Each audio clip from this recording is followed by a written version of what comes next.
you have two things to think about when you are buying foods and you're comparing package sizes. The first is, will I be able to use all of this item before it spoils?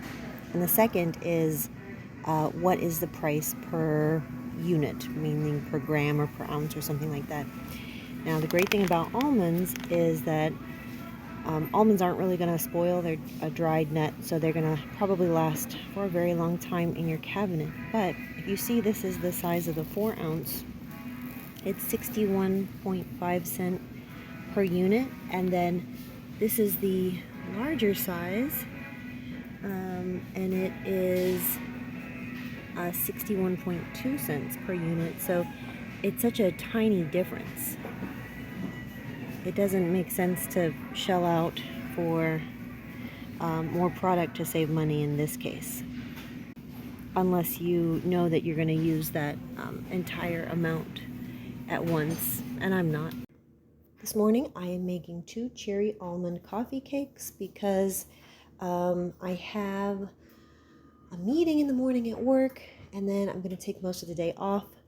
We have to start planning the Greek Orthodox festival at the church by my house, and then also we have a garden club committee meeting where we're going to be planning an event. So both of those events will each need a cherry almond coffee cake. The ingredients that you see here are obviously for 2 cakes. So for each cake, I will need baking powder, baking soda, almond extract, vanilla extract or flavor. I don't use real vanilla bean unless it's something where the vanilla is the star flavor. And people who say they're foodie purists, oh, I would never use artificial vanilla flavor. Those are always people who never cook, except maybe like once a year. So you need flour, you need a single container of sour cream. I do recommend that you use the full fat, but this is one of the few cases where you can get away with using a reduced fat or a light sour cream. But I really recommend, if you want the best flavor, use the regular full fat sour cream.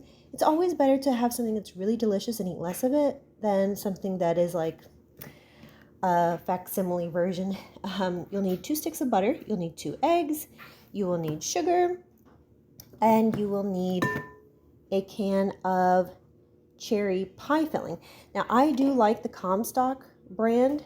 This is actually the brand that was recommended by Southern Living magazine, and they tested a lot of different brands and they like that brand the best. You'll also need sliced almonds. As far as your tools, oh, and then also not pictured, you'll also need salt. For your tools, now I do have 2 different, I have one here and I have one at my own home. I have KitchenAid professional mixers. I'm not bringing that out. This is a $12 mixer from Walmart. It's just way easier to clean up and get rid of when I'm in a hurry.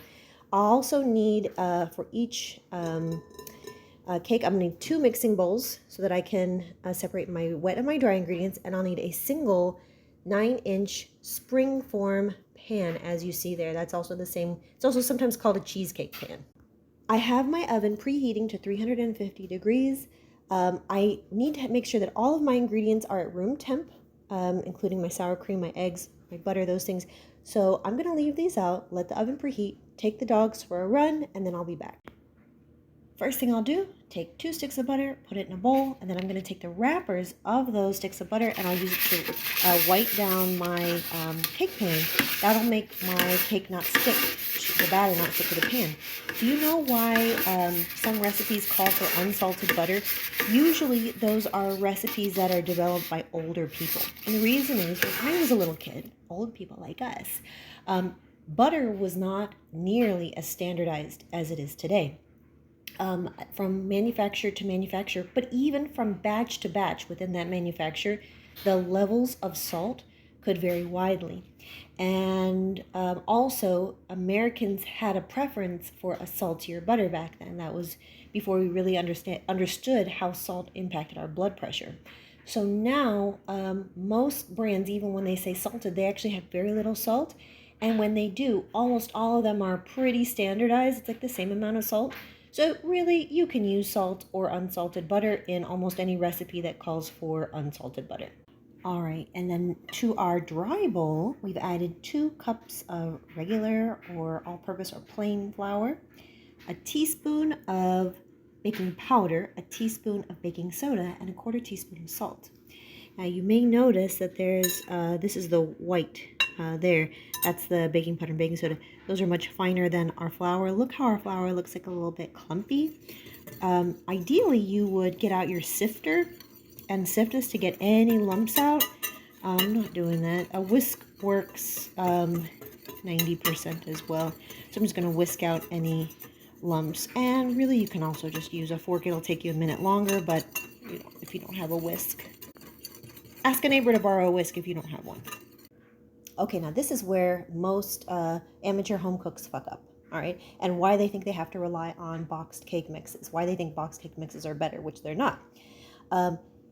You have a cup of sugar here that you're going to beat with these 2 sticks of butter. And when I say beat it, you have to do it for about 4 to 5 minutes. I mean like medium to high speed, beating it so that we're incorporating a ton of air and making it really light and fluffy. Most people don't do this step long enough. So obviously I'm not going to do this for 4 or 5 minutes, but on a camera, but I'm going to do it now.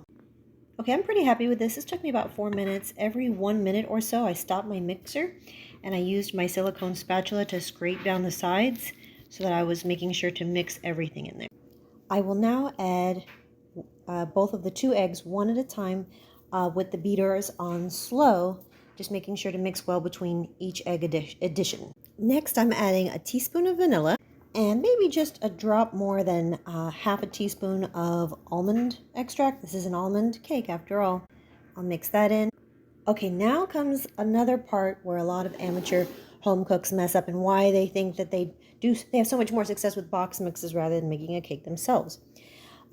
We don't want to overbeat the cake batter once we have started to add our flour, because flour has gluten in it, and gluten is the thing that is, if it's overworked, it's going to create like a bready texture, right? That's why we need bread.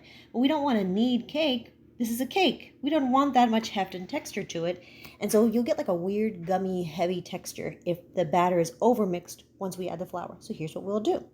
We're going to take our flour mixture, and then we're going to take our 8 ounces of sour cream. It's this entire container. And we're going to add them little by little. So I'm going to add a little bit of the flour. I'll say about 1/3 of the flour. I'll add 1/3 of this 8 ounces of sour cream. You can totally eyeball it.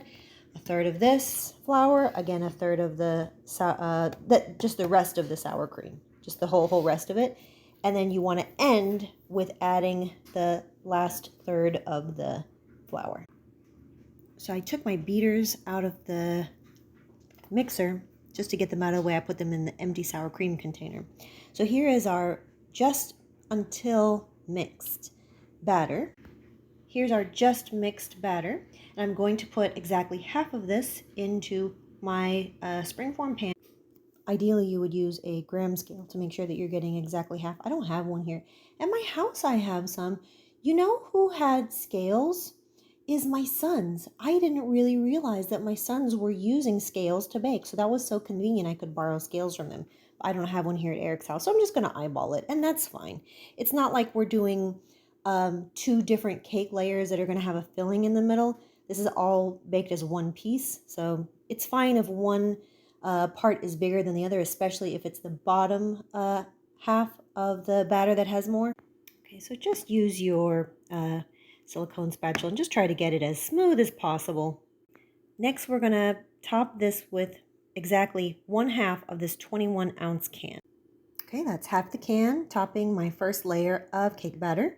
For your second layer, you're going to dollop the batter in small dollops because we don't want to disturb the bottom layer and we don't want to disturb our cherries too much. Lastly, I top each cake with about 2/3 of a cup of sliced almonds. Now, a lot of times when you see nuts use sliced almonds in a recipe, they will tell you to like toast them in the oven for like 5-6 minutes, so they won't be raw. That is great advice if it's going to be in a layer of something like biscotti, but this is going to be on the top, and so it's going to be exposed to the heat and it's going to get toasted enough. Now, why have we used a spring-form pan? That just means that the sides of this pan are designed to latch away and to release from the cake. Why didn't we just use a regular 9-inch cake pan? There are two reasons. The first is, do you see how tall this cake is? A regular 9-inch circular cake pan won't be enough to hold all of this ingredients, and the batter will start to spill out as it cooks. So this has the high sides that we need. Secondly, because this has a nut topping on it, if we had used a regular cake pan, we would have had to invert this or turn it upside down when we took it out of the pan, and then all of our nuts would come off. So this prevents us from having to invert our cake. We can just take it out of the pan and let it cool. Okay, these are both going to go into the oven for exactly 60 minutes. Your oven may vary, maybe 55, maybe 65. The best rule of thumb is, does a toothpick inserted into the center of the cake come out clean? It should. Okay, now just look how perfectly this cake released from the pan. It's so pretty and it smells so good. And there are some cherries that are starting to flow out. It's just perfect. Oh my God, the kitchen smells amazing.